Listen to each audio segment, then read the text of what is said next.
Hello, everyone, and welcome to twitch.tv/the Onyx Path, where today we are going to engage in some writing sprints. It should be a good time. Let me mute my. Uh, there we go. I almost drove myself crazy hearing myself echo in my ears, and I apologize if there was any echo on the audience side. So here we are for another round of writing sprints. Before we get into it, a couple things I want to make sure that you are aware of. If you missed it, the announcement, the Monster Kingdoms backer kit page is ready to go for you to go sign up and make yourself aware of when the campaign goes live, so you can get a notification. Looks like it's due to start in about 13 days. So far, there's 130 people signed up, which is pretty exciting. And in Monster Kingdoms, you play a creature of darkness. You might be a vampiric magus, a Feyborn harlequin, a warrior gauntlet, an orc cultist, a druidic elf, or a flame-spitting dragonkin. You can play a wildly creative goblinoid, a chaotic dwarf, a fierce ice elementor, or a shame-filled fiend. Your characters can be anything from hulking dreadnoughts to disturbing mentalists and many mantles in between. This is a complete tabletop role-playing game of dark fantasy where evil is a natural state, adventure boasts horror and violence, and politics are cutthroat. It includes a massive number of playable monstrous characters, a dangerous setting encompassing 13 unique competing kingdoms, and the entire dynamic Storypath Ultra system. Highly recommend you head over there and pick that up. I am in a rare position with this game in that I know virtually nothing about it that has not been released to the public. So I just get to be a fan, which is super cool. It's not something I always get to do. I almost always have some insight into what's going on with the game, but Monster Kingdoms, just I have been busy on other things. So I'm very excited to back it and to play it one day. And keep an eye on the space. We may even have some actual plays coming up, knock on wood. I do want to let you know that we have just today released the Mythic Shards Story Guide Reference Book for Science 2nd Edition. Basically has the story guide facing material for the various settings that were introduced in Mythic Shards. We've also released the Cyan God mobile wallpapers. Those are available. I'm going to throw the link to the Onyx Path blog in the chat there so that y'all can check those out. And I do want to remind you that last week's release was Abyssal's Sworn to the Grave, which if you've not yet gone and purchased, you would be very silly, and you should go fix that right now. Abyssals is an amazing Exalt type, one of my personal favorites. And now that they're fully available in 3rd edition, I highly recommend checking them out.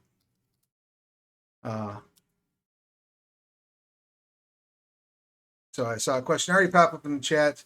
Must be difficult to avoid learning about it. I didn't have to try necessarily. I just was not on any of the teams working on it. I mean, I've been aware of its existence, obviously, but yeah, just didn't happen to be working on it, and it just didn't really cross my radar. Aside from obviously the knowing it was coming and being hyped about it. Yeah, I for whatever reason didn't find out a whole lot about what was going on. It happens from time to time with the game, which is cool because as the whole reason I got into this industry is because I like gaming.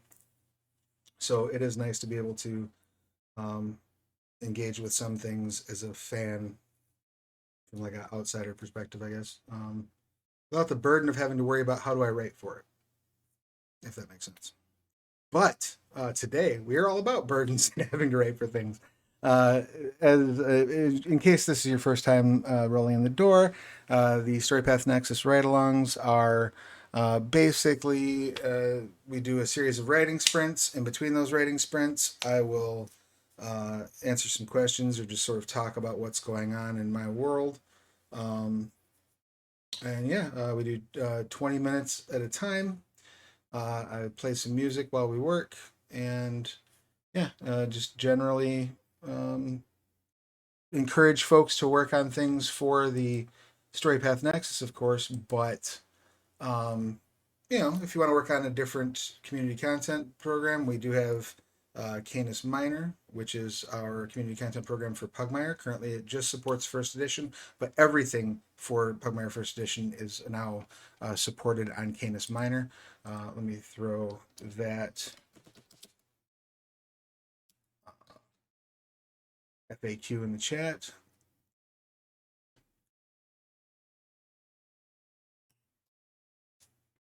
So, this is,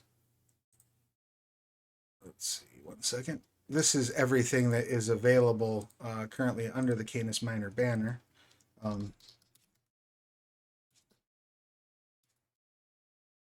And let me get the Canis Minor FAQ.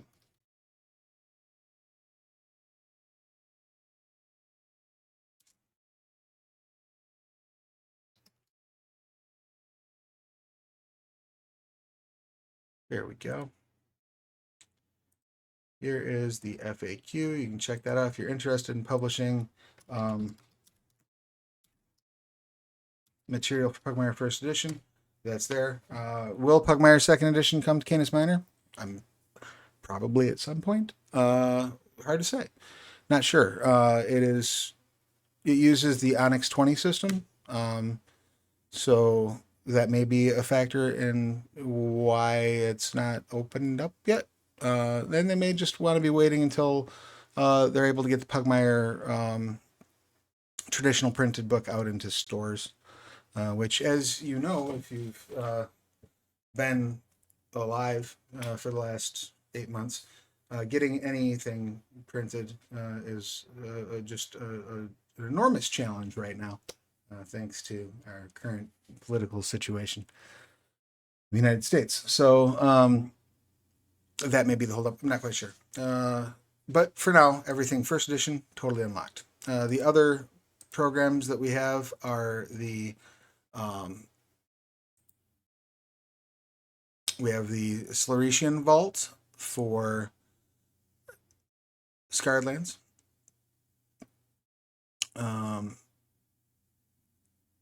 And that just basically covers everything Scarred Lands with the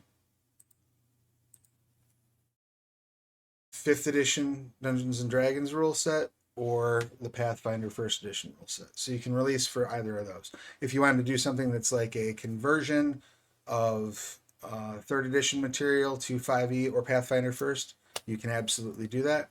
You can also convert, and I haven't seen anyone do this, you can convert existing published 5e material to Pathfinder 1 as part of the Sluretian Vault. There's no reason why you can't do that, as far as I'm aware.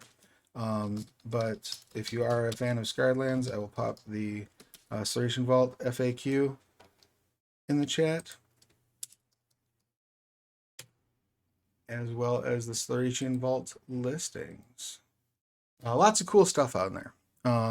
As the developer for Scarred Lands and now the license holder,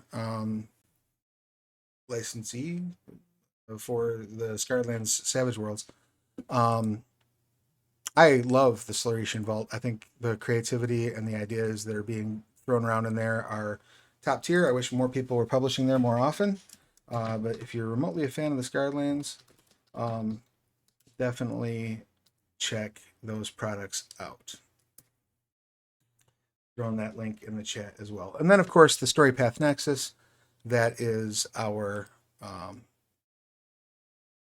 community content program for releasing Storypath games.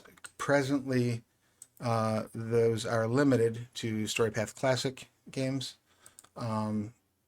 Will there be Ultra games on there? Most definitely. It will eventually open up. It's just a matter of timing. Again, working out kind of behind the scenes how those details are going to come together. But yeah, there's just right now, most of what's available for Storypath has been unlocked. There are a couple of stragglers that have not yet been unlocked, but we are unlocking things as time goes on. Again, the full release is usually the trigger for an unlock. And I know we're a little behind on a couple of them, but also we have a company to run, so there's other factors at play. But no doubt, once something hits its street release, expect it to make its way to the Nexus shortly. And if you're interested in seeing something particularly on the Nexus, make sure you let us know. There are a number of ways to contact us. There's contact form on the website. Commenting on the Monday Meeting blog is always a good way to keep Rich informed of as to what the audience wants. So definitely keep that in mind. And let me pop this Storypath Nexus FAQ into the chat, and then I will also bring up the Storypath Nexus category over at DriveThruRPG so you all can take a look at what's available there. Most recently, we had a nice fiction contest in which several of our game lines were represented, including the Storypath Nexus game lines, and we had some really cool submissions, so definitely check those out. Short fiction, very interesting stuff. I would love to see more of that on all of our products. If you have a short story in your mind, something that you think would be cool, but maybe a little too railroady to make into a game session, write it as a short story and put it up on the Nexus. We would love to see it. Another question: how is it being a license holder for the Scarred Lands for Savage Worlds? If I got that right, it's great. I'm really having a good time exploring the Scarred Lands through a slightly different lens. The interactions of how I love the Savage World system. It's incredible. It is very utilitarian. It's very easy to sort of get the experience that you want out of it. It's a robust toolkit where you can add or remove different items to achieve the feel that you want, and I think it captures the sort of grim bright feeling of the Scarred Lands very well. I'm currently in process of working on Ring of Spiragos, which is the third part of the Spiragos trilogy. It's the finale. That should be out soon, hopefully, in advanced PDF. And then once that's out, we will start moving on getting the Scarred Lands Player's Guide for Savage Worlds out the door. And I'm very excited about that. There's a lot of cool things that we're going to get to do with it because the license is open for me to use everything along the Scarred Lands publication history. There are some elements they've already been peppering into the Spiragos books, but definitely some elements that are going in the Player's Guide that are beyond what has been touched since third edition. So that's going to be real fun to dive into. So this is the Scarred Lands Savage Worlds. I'll throw that link in there as well. So if you want to check out what products have been released, there you have it. All right. I have rambled on for a whole 20 minutes. So let's go ahead and get our pencils up, get ready for our first writing sprint, and we will get things cooking. I would love, if you have any questions, please drop them in the chat. I will get to them when we come back. If you want to drop some information on what you're working on, drop it in the chat. If you have an idea for a community content program, or for community content release, but you don't maybe have the right tools to put it together, and you're looking for a team, drop a little log line of what you're looking at in the chat, and maybe you can find somebody that's like-minded here. We'll see what's up. I will be muting and kicking off our writing stream as of right now-ish. My cat is about to screw with me, so let me get him out of the way. Good boy, Laura. Move. And let's get things kicked off now.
All right. Pencils down, as they say. We have run right out of time. What happened to my display? Oh, I see. Silly me. I clicked the wrong button. There we go. Now we're back. All right. The timer is reset, and we have returned. Good to see a couple people have poured into the chat whilst I was doing my thing. Sorry, my cat is being very naughty and very distracting and breaking my blinds even worse than they were because he doesn't know how to behave himself. I have completed the writing on my end. I wish I had done a word count before we got started, but I can eyeball it. Looks like probably about 250, maybe 300 words. Obviously, I was chasing a couple other things as well during that sprint. Did any of you sprint? Did you get anything done? Did anybody have any questions before we move on with the world? The thing I am working on, if you haven't been to any of the shows previously, I am running a Scion second edition game over at Start Playing. We have had a little bit of player churn. So we currently have, just because schedules tend to do things and whatnot, so we do currently have at least one seat open for players, possibly a second on the way. We'll just have to see what's up with that. But if you are interested in playing Scion Second Edition with me running it, let me dig that listing up for you, because I would love to have you join us. And if there are other games you would like me to run, I also do perform custom games. So let's see here. We got Scion 2E on Start Playing. Okay. And we have my general profile where you can just reach out to me directly if you wanted to like schedule a custom game, for example. You can find that right here. By all means, Corbin, pop your link in the chat as well. Corbin has mentioned that he has some slots open in his Curseborn game. So yeah, if you want to check out Curseborn Wednesdays at 7 p.m. Eastern, Corbin has some slots for that as well. And I believe we'll be posting a link in there shortly. So yeah, my intention, at least for this project that I'm working on currently, is to take basically the backstory, the setting element that is tying all of my Scion players together, a shared apartment complex they all live in, a high-rise building called God's Village, and I'm just fleshing that out. Obviously, there are things that are specific to the needs of the campaign that I am running that are informing a lot of the decisions that are being made with it. But at the end of the day, my intention is for this to be a fully fleshed out location that you can plug right into your Scion game, that will have already built SGCs for you, tons of plot hooks that will tie into those SGCs, their daily lives, and ways that you could integrate them into your campaign at origin level, and then just some general threats that they will be facing, and some information on how to kick it up a notch or two. I will definitely be getting into hero level stuff, in part because the 13th floor is a midworld, effectively. They won't even likely be able to access it, at least on their own, until after their visitations. But once they do, there's all sorts of kind of supernatural strangeness going on that floor. So those are some like kind of a source of immediate right at home plot hooks, and then there will be other things that will sort of open up. Um, One of the band deed that the group decided on when we were coming together was to protect this building from a major threat. So another thing that I do intend to work on for this would be a couple of scenario seeds that would, you know, be set in a high rise, right? Ways that the building could be imperiled. You know, you could do anything from like a towering inferno scenario where the building catches fire and they have to save people, to, you know, an attack the block kind of situation, right, where there's some outside force that is basically closing in on the building, and they have to sort of defend their homes. Um, I'm not sure what direction it's going to go in the game I'm running, though I would imagine there will be some tie-ins to the deicide compact, which is a thing that I actually put out way back when the Storypath Nexus was just getting launched. It was the first thing I ever wrote for Scion. Actually, I've done a little bit of writing for Scion on like officially, on a couple of like official releases, but I've, you know, worked on Once in Future. I worked on Mythic Shards. I have a feeling I've worked on something else and I'm forgetting it right now. Um, but the Deicide Compact was well before any of that. And the idea is that the Deicide Compact is a sort of conspiracy of people who are anti-theists. They blame the gods for various ills suffered by humanity, and their whole scheme is basically trying to take out gods and limit their information or their influence on the world. So they naturally make really good antagonists for Scion, and they are spoilers for my players. They are definitely involved at this point in the story that's going on. So if you're interested in checking out the Deicide Compact, I'll pop that in here as well. So yeah, that said, I don't see any new questions popping up in the chat, so I'm going to go ahead and get ready to kick us off our next 20-minute sprint. Again, if you have something you're working on, by all means, let us know what that is in the chat. If you have questions, feel free to ask me. And yeah, 20 minutes, pencils up, and let's go.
All right, everyone, we have returned.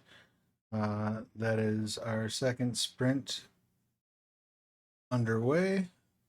We are good to go. Let's reset our timer. In that past sprint, I was able to get about 212 words in. I had to stop, do some research, looking up a few just cultural pieces of information.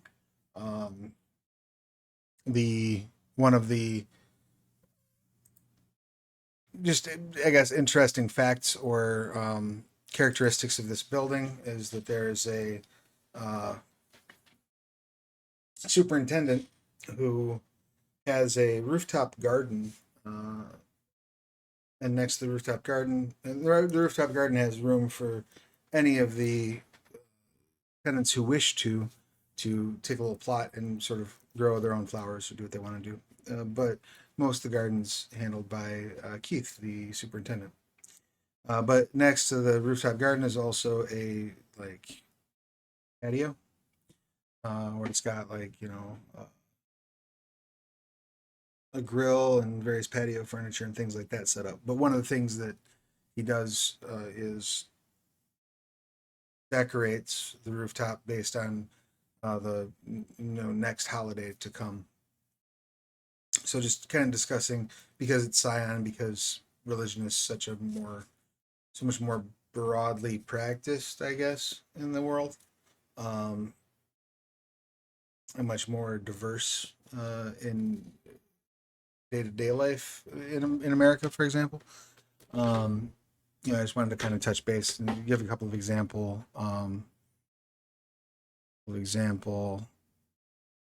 festivals and ways that he might decorate to match those. So that was kind of the research there, and then starting to dive into some of the weird things that happen on the 13th floor. Fun stuff, but also some of the research was just going through the actual lexicon of the Scion Second Edition Origin book to make sure I'm handling things like capitalization and spelling and terms right. For example, I've been referring to the 13th floor as Midworld. It's not. Midworlds don't exist. It's Midrealm. So fixing things like that, making sure that those things are right. It's very easy, in my experience, to think you know a thing to be true, especially about something that you engage with moderately. Almost can be more dangerous than something you engage with constantly. To think you know what, but be afraid to double check your knowledge. So I guess the moral of that story is never be afraid to double check things. Um, I talk about this a lot when I'm running games on stream. Um, and this applies to streaming. This also applies to your own personal tables. Unless the table is all sort of on the same page about being uh, adhering strictly to rules as written, um,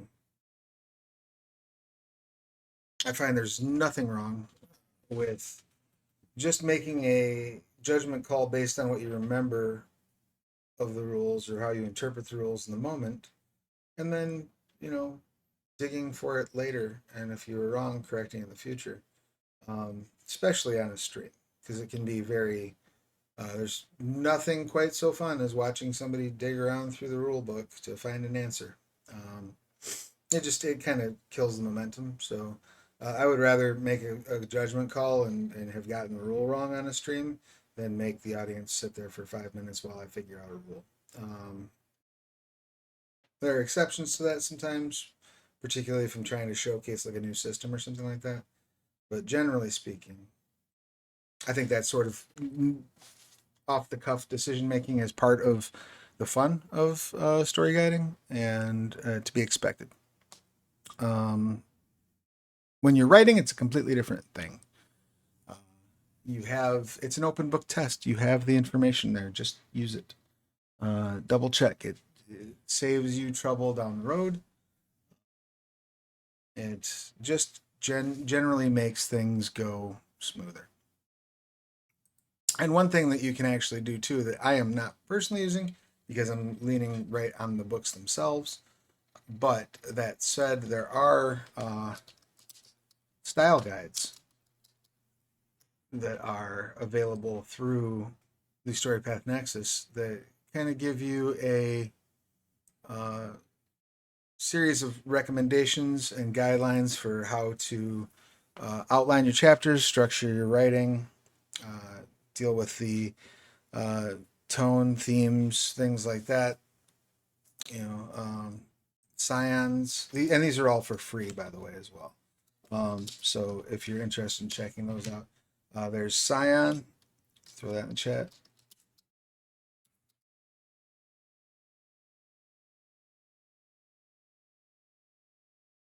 And just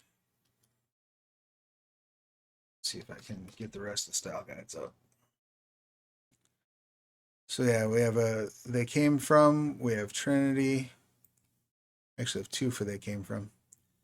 And we have a Trinity one. So we have Beneath the Sea has a style guide, which I also love and have done some um, writing for both professionally and on the Nexus.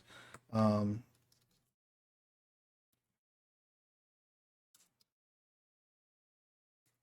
so They Came From Beneath the Sea.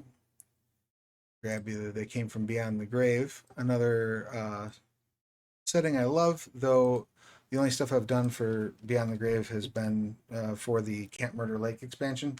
And I've done that on Storypath Nexus. I did a collection of ready-made characters called Fresh Meat, I believe. So let's see. That is Beyond the Grave.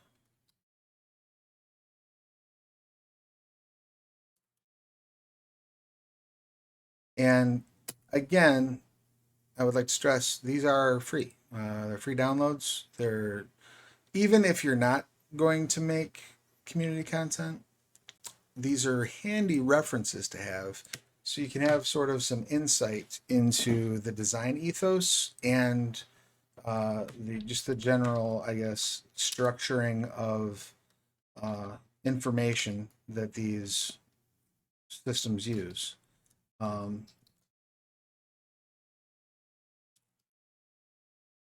the more that you can understand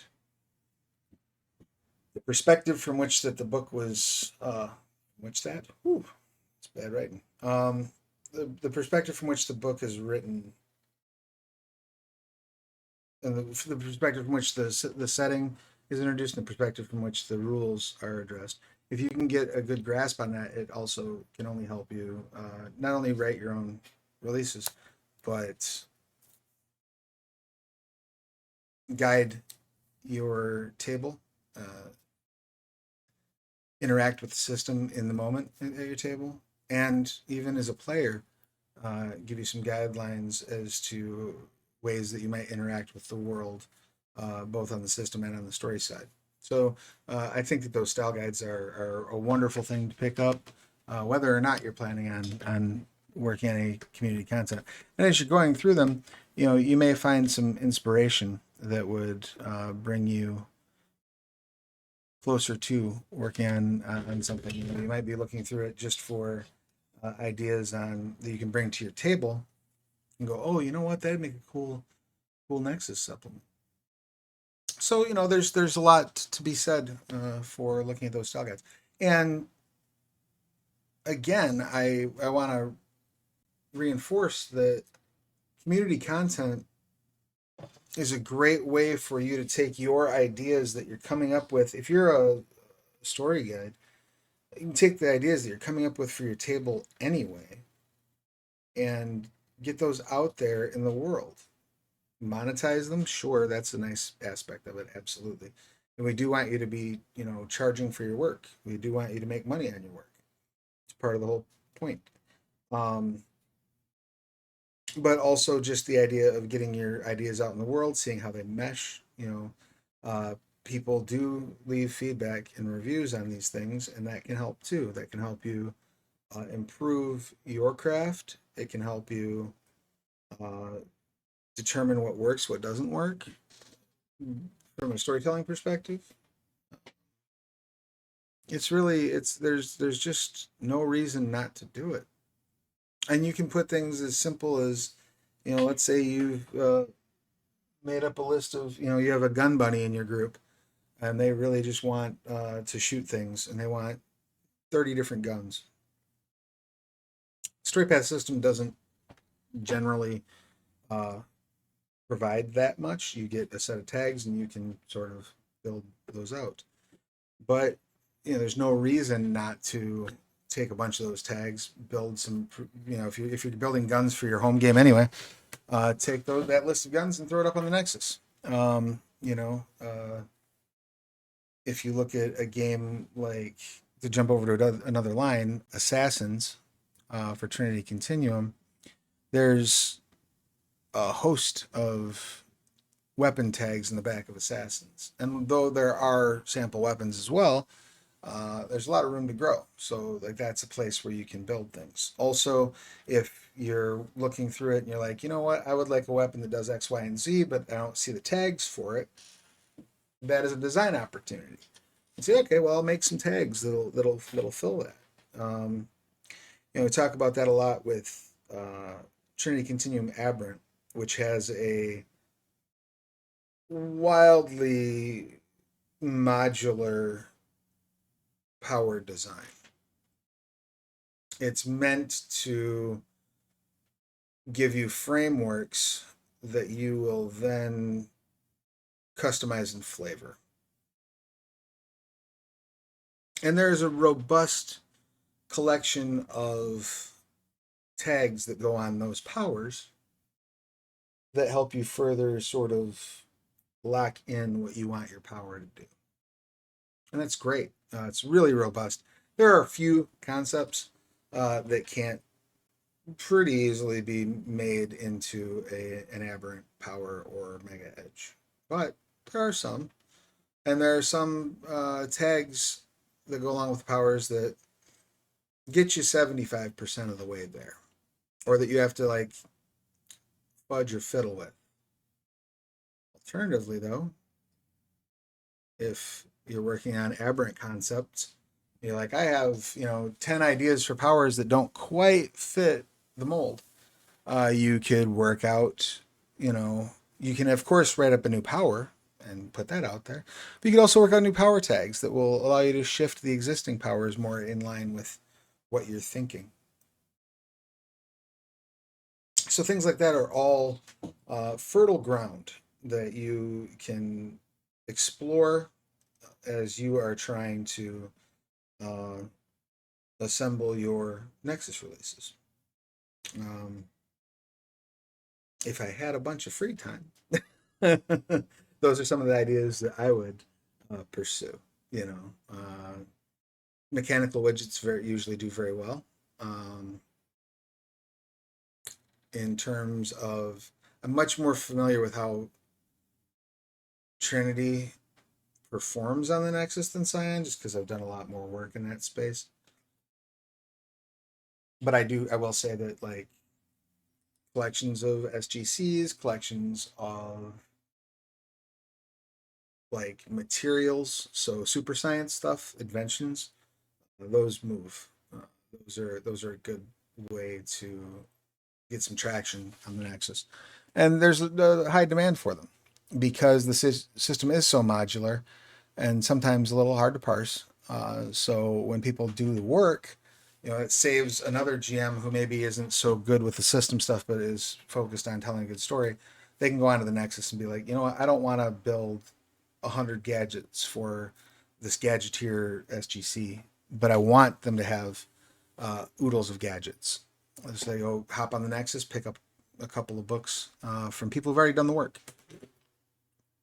It's just it's all around a good thing. That same energy could come to Scion. I'm sure that there are books of birthrights, relics, things like that on the Nexus, but there's also always room for more. There's always room to expand those things. So if you're hungry for a concept, something that you could easily uh, get together and put on the Nexus yourself, take 10 items that are crafted. All those systems, with the exception of they came from, I think, have crafting rules of some sort. And for they came from, it wouldn't be hard to put together devices. And there's often a bit of a equipment's not necessarily as much the point and they came from, but that's no reason not to design a bunch for it. That what that means is that you have a area of the design that's maybe not as well represented, and that's an opportunity for Nexus stuff. That's a big part of what the Nexus is for, filling those gaps, uh, putting out things that Onyx Path doesn't have the bandwidth to focus on, up to and including adventures. You know, uh, generally speaking, adventures don't necessarily sell as well enough to merit a full development for a game, especially like multiple adventures, multiple small adventures. But as a Nexus product, they can perform quite well. Um, so if you're looking to get involved in community content creation, seeking out those gaps, looking for those places where there's an opportunity, where there's a need that the community is displaying, but that need is maybe not being met by Onyx Path's releases, that's where you can really shine with community content. And don't get bogged down in the idea that this has to be highly popular or universally desired content. You can make some very, very niche content as well. You know, um, you might take an existing pantheon that's already listed, the Acer, just picking on them because they're easy. You may take the Acer and you might say, okay, well, here's 15 gods from the Aesir that are not specifically called out in any of the Scion books. Um, you know, that could be pretty niche. It could be the kind of thing that maybe not everybody's looking for, but the people who are interested in it are definitely going to want it. So those kind of expansions, bringing it around to Dystopia Rising Evolution, for example. I've done like I did a couple of adventures that all centered around kind of this one settlement, the pit. Uh, it's a real easy way to do that. You can introduce a concept and then build on that concept. You can iterate your own design. You can make sequels to your own releases, and then eventually bundle all those things up. There are just dozens of ways to engage with the Nexus in a way that is, uh, I think, beneficial for you as a creator, but also beneficial for the audience, and helps people find the things that they will want. Um, so yeah, if you get a concept, I cannot stress enough the ease with which you can just knock it out there and get it out in the world. Um, don't let things like, well, I don't know how to do layout, get in your way. You can hop in on one of the um, community content facing channels on our Discord, which just popped up in the chat. The link just popped up. And that's an opportunity right there for you to find other people to work along with. You can even just grab the word templates and try to, sort something out through those. I never use them. I hats off to people who can. I think that they're harder probably than working with the um, InDesign stuff, but I know not everybody has a copy of InDesign. That is a barrier to entry for some folks. But there are other options. And another thing you can do if you're using like LaTeX or Scrivener or something like that, if you can build a template for it, you're welcome to put those templates up for other people to use. I know at least one creator that uses LaTeX for all their layout. I don't know if they've put up any um, templates for it yet, but that is an option. So if you see this along and you haven't put up templates, put up some latex templates. Um, I do know that Ryan, Comrade Bubbles, from this very channel, uh, has put together some guidelines for how to use the word template. Let me see if I can dig those up for you real quick, because I think there's a lot of value to that. Having the guidance for using that template, and maybe maybe I'll even try it out one of these times, right? Maybe I'll even try doing a book in Word just to play with those templates, because it's not something I'm terribly familiar with. Ryan knows way better than I do. Um, awesome, Alon. Glad to hear it. I'm glad you're here. Yeah, I will dig that up as well. But here is Ryan's how to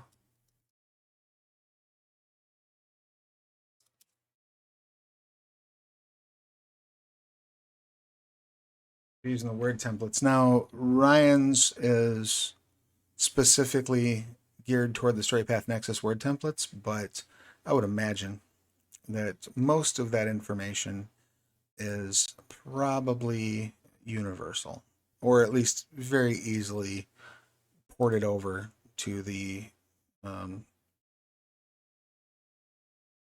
program of your choice. And yeah, we have a lovely latex template from Alon. And I believe that, let's see here. Okay, yeah, so it's got everything basically you need right in here. Predefined title pages, credit pages, legal text, open game license text. Real easy. So if you are interested in latex and using that to produce Slurration Vault content, throw that here in the chat as well.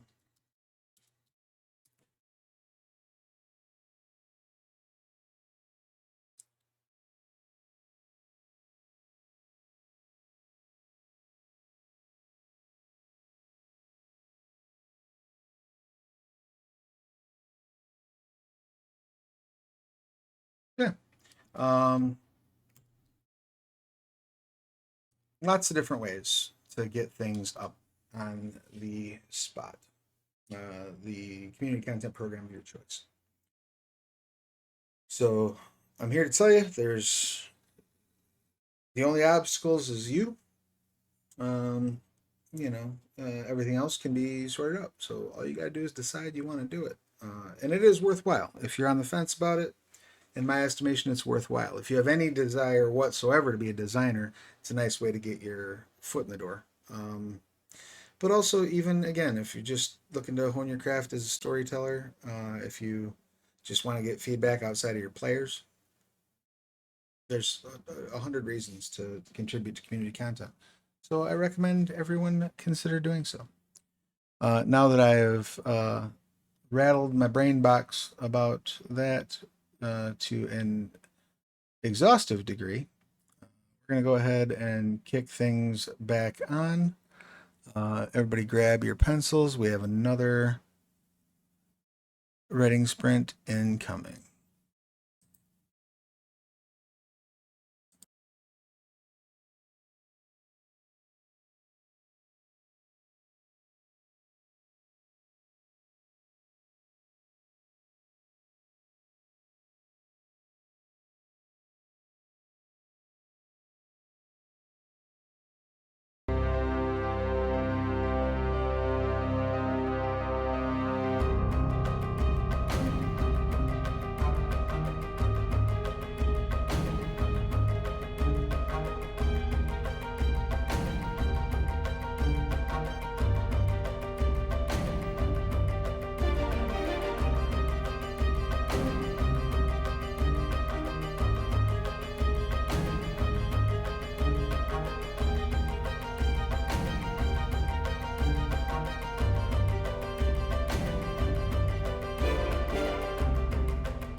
All right, folks. Pencils down, as they say. That is our final sprint for the day. 20 minutes in. Let's see, how far did I get that time? I got about 250 words in that sprint. Um, Started delving into the 13th floor and how that mid realm is going to work. Very exciting stuff there. Um, Trying to work on sort of conveying the concept of triskaidekaphobia into a place and all the different ways that might manifest, I think is a fun little writing exercise. So that is where we are at. Last chance for questions, I suppose. I got about 5 minutes till the stream wraps up, so if you have a question you want to ask me, now is the time to ask it. Otherwise, do please stick around after we're done. We're going to raid Bunny Hearted, friend of the channel. Love her to pieces, so hang out, follow the raid along, and be wonderful, supportive beans when you get over to there. Just to recap a couple things, if you've not yet done so, please head over to the Monster Kingdoms backer kit and sign up so you'll be notified when it goes live.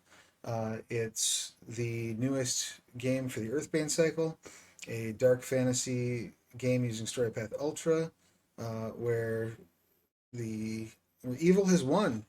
Things are dark. It's not a fun time, but it's a greatly fun time. If you're into being a monster. So definitely check it out. Lots of cool things. Looking forward to that hitting the backer kit. I can't wait to get my hands on the manuscript. Keep your eyes peeled. There's going to be some actual plays probably dropping for that real soon. Knock on wood. We're working on logistics right now, but we may have as many as 2 or 3 actual plays kicking off. So stay tuned for that. Uh, Want to remind you if that this week's releases are the Scion Second Edition Mythic Shards Story Guide reference, which is just a reference PDF that you can get all of the rules that you'll need for the various Mythic Shards, kind of all in one easy to reach spot. Very handy. And then Scion God mobile wallpapers are also available, and I'm going to drop the link to our most recent blog that covers those right there in the chat. And then, of course, last week's release was the Exalted Abyssals, and that is currently the #1 product on the Onyx Paths listings, and #5 overall at Drive Thru RPG. So if you've not yet picked it up, please head over and do so. It's available in POD and PDF. It brings the Abyssals into 3rd edition.